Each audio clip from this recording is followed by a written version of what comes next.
చెప్పుకుంటూ జగన్మోహన్ రెడ్డి నేను ఇంత పొడవును ట్వీట్ పెట్టాడు. నాకైతే ఒక రకంగా చెప్పాలంటే ఒక ఆశ్చర్యం అనిపించింది.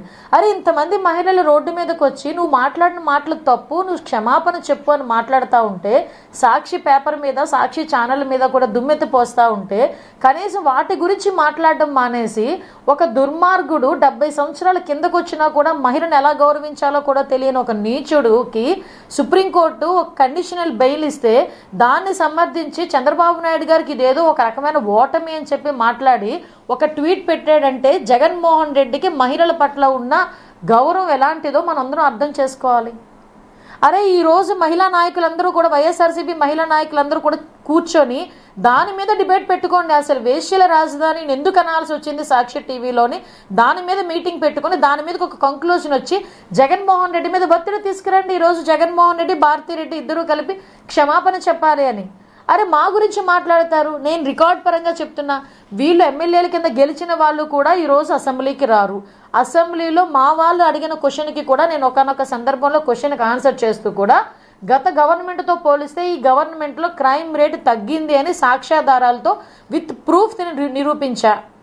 ఈ రోజుకి కూడా చెప్తున్నా. ఏదో దిశ యాప్ గురించి పాపం లాస్ట్ ఆవిడ ఏదో మాట్లాడిందంట. అరే దిశ యాప్ ఒక సాక్షాత్తు జగన్మోహన్ రెడ్డి 1 కోటి మందికి పైగా రిజిస్ట్రేషన్స్ చేసుకున్నారంటే మేం బయటికి తీసుకొచ్చారు, అది కాదు 30 లక్షల మంది కూడా లేరని చూపిస్తే లేడీ అబ్బాయిల చేత కూడా అది రోడ్డు మీదకి వెళ్ళిపోతుంటే ఒకనొక సందర్భంలో నా కార్ ఆపి నా డ్రైవర్ని దిశ యాప్ డౌన్లోడ్ చేసుకొని పోలీసులు మాట్లాడిన సందర్భాన్ని కూడా ఈ సందర్భం గుర్తు చేసుకోవాలి. అరే దిశ యాప్ అని ఆ రోజు మహిళల గురించి అని పెట్టి మీరు ఆ రోజు పురుషుల చేత కూడా దిశ యాప్ని డౌన్లోడ్ చేయించుకున్న పరిస్థితి మీరు మర్చిపోయారేమో, ఇంకా ప్రజలు మర్చిపోలేదు, గూగుల్ తల్లి కూడా మర్చిపోలే.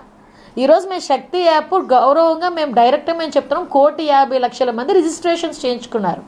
ఇందులో ఎలాంటి కేసులు వస్తున్నాయి, ఎలాంటి కేసులకి మేము రిఫర్ చేస్తున్నాము, అందులోని ఆఖరికి శక్తి యాప్లో ట్రావెలింగ్ అంటే పర్సనల్గా ట్రావెలింగ్ కూడా ఎక్కడైనా ఇబ్బంది పడితే వాళ్ళకి కూడా మేము ట్రావెలింగ్ అసిస్టెన్సీ కూడా ఇచ్చే పరిస్థితి కనిపిస్తూ ఉంది. ఫర్ ఎగ్జాంపుల్ యావరేజ్ అని చూసుకున్న పర్ డేకి 2,000 మందికి పైగా కూడా ఈరోజు రిజిస్ట్రేషన్స్ చేసుకుంటున్నారు. అందులోని చాలా మంది ట్రావెలింగ్ అసిస్టెన్సీ కూడా మమ్మల్ని అడుగుతున్నారు. నైట్ పూట ఎక్కడైనా ఆడపిల్లలు ఉండిపోతే వాళ్ళకి అసిస్టెంట్ ఇవ్వడానికి ఒక ఉమెన్ కానిస్టేబుల్ని పంపించి వాళ్ళ ఇళ్ళ దగ్గరికి కూడా